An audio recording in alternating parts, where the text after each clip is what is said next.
Assalamualaikum warahmatullahi wabarakatuh. Alhamdulillahirrabbilalamin. Kita bertemu lagi dalam video pembelajaran hari ini. Tapi sebelum belajar, kita sama-sama berdoa dulu yuk. Bismillahirrahmanirrahim. Raditu billahi rabbah wa bil islami dinah wa bi Muhammadin nabiyya wa rasulah. Rabbi zidni ilma warzuqni fahma. Amin. Pada video kali ini, kita akan belajar tentang bab perubahan masyarakat Indonesia pada masa penjajahan dan tumbuhnya semangat kebangsaan. Nah, jadi pada video kali ini, pertama kita akan membahas tentang kedatangan bangsa Barat, latar belakang apa yang mendasari, serta bagaimana proses kedatangan dan reaksi bangsa Indonesia. Indonesia adalah negara yang besar. Wilayah Indonesia sangat luas, kekayaannya melimpah, dan kaya akan berbagai budaya. Hal tersebut ini yang menjadi daya tarik bangsa-bangsa asing untuk datang ke Indonesia. Lalu faktor-faktor apa saja yang mendorong kedatangan bangsa-bangsa Barat ke Indonesia? Mari kita bahas apa saja yang menjadi daya tarik Indonesia bagi bangsa-bangsa Barat. Seperti yang kita tahu bahwa Indonesia ini kan memang beriklim tropis dan kaya akan sumber daya alam, seperti rempah-rempah. Nah, sedangkan persediaan rempah-rempah di Eropa itu terbatas. Rempah-rempah ini menjadi komoditas jual yang tinggi atau mahal. Oleh sebab itu, bangsa Eropa berbondong-bondong datang ke Indonesia. Nah, rempah-rempah yang dimaksud itu ada lada, kayu manis, pala, vanili, cengkeh, kunyit, jahe, dan kapulaga. Rempah-rempah ini sangat banyak manfaatnya untuk mengawetkan makanan, bumbu masakan, serta obat-obatan. Berikutnya ada motivasi 3G, Gold, Glory, dan Gospel. Kita akan bahas satu persatu. Yang pertama ada Gold. Gold ini berarti emas. Yang dimaksud adalah motif mencari kekayaan. Seperti kita tahu, rempah-rempah ini menjadi komoditas jual yang tinggi. Nah, komoditas ini menjadi komoditas utama perdagangan dunia pada saat itu. Jadi, kedatangan bangsa Barat ke Indonesia ingin mendapat keuntungan atau kekayaan dari perdagangan rempah-rempah.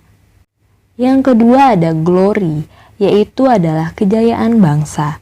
Motif yang dimaksud adalah motif bangsa Eropa yang melakukan praktik kolonialisme dan imperialisme untuk membangun dan mengembalikan kejayaan yang dimiliki bangsa Eropa pada zaman dahulu.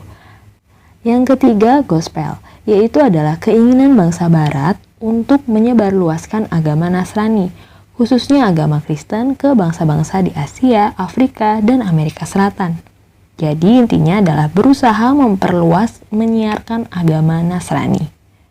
Selanjutnya ada revolusi industri.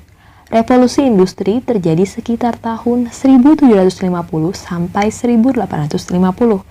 Yang dimaksud revolusi industri adalah pergantian atau perubahan secara menyeluruh dalam memproduksi barang dari sebelumnya menggunakan teknologi manusia dan hewan ke tenaga mesin.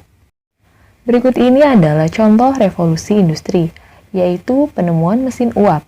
Penemuan mesin uap ini dipergunakan sebagai penggerak mesin berat. Contohnya bisa dijadikan tenaga penggerak perahu, dan hal ini sangat berguna bagi transportasi.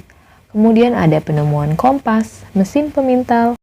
Seperti pada gambar berikut ini, ada gambar mesin uap, mesin pemintal benang, dan mesin pemisah biji kapas. Mesin uap menggunakan energi panas dalam uap air dan mengubah menjadi energi mekanis.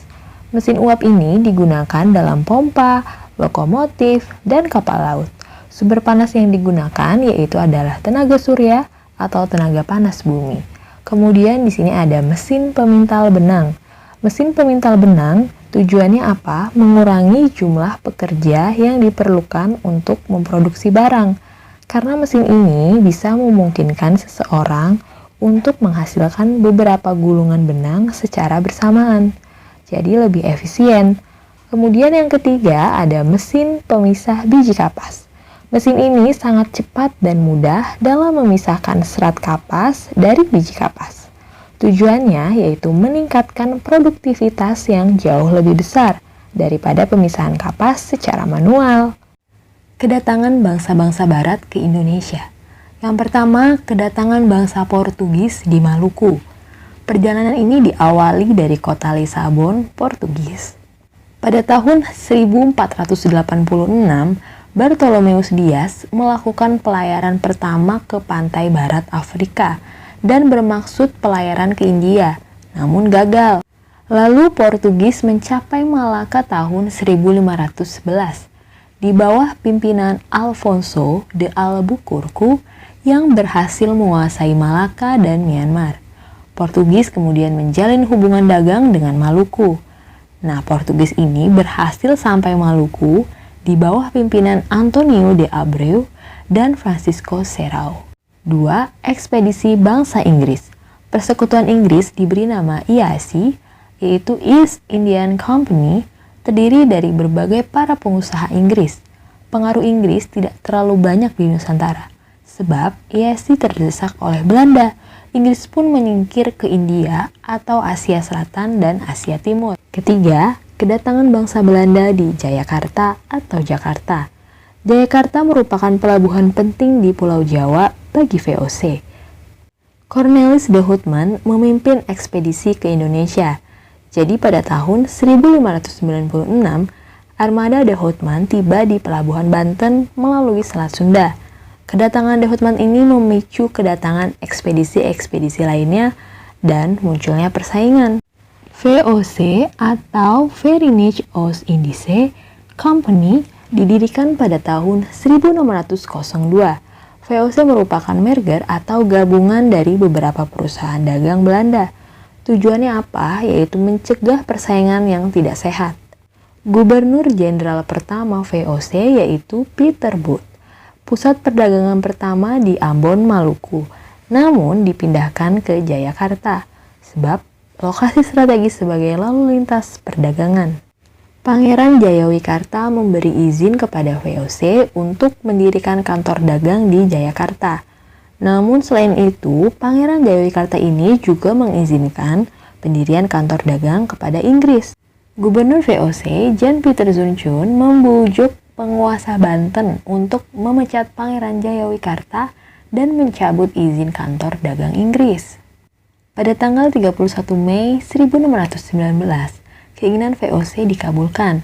VOC semakin menikmati keleluasaan dan kelonggaran yang diberikan oleh penguasa Banten. Jayakarta oleh VOC diubah menjadi Batavia. Kemudian VOC mendirikan benteng sebagai tempat pertahanan, pusat kantor dagang, dan pemerintahan. Saatnya mengerjakan kuis. 1.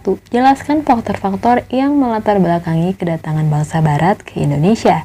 Yang kedua, jelaskan pengertian gold, gospel, dan glory. Yang ketiga, jelaskan yang dimaksud revolusi industri dan berikan contohnya. Selamat belajar, tetap giat ya, sukses selalu!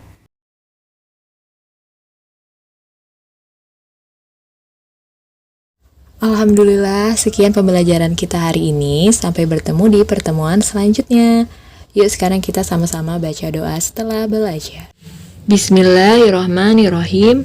Allahumma inni istaudiuka ma alam tanihi fardudhu ilayya indaha jati walatan sanihi ya rabbal alamin. Amin. Oke, buat semuanya jangan lupa untuk like, komen, dan subscribe ya. Terus dukung channel ini jadi channel favorit kalian. Oke, terima kasih banyak. Wassalamualaikum warahmatullahi wabarakatuh.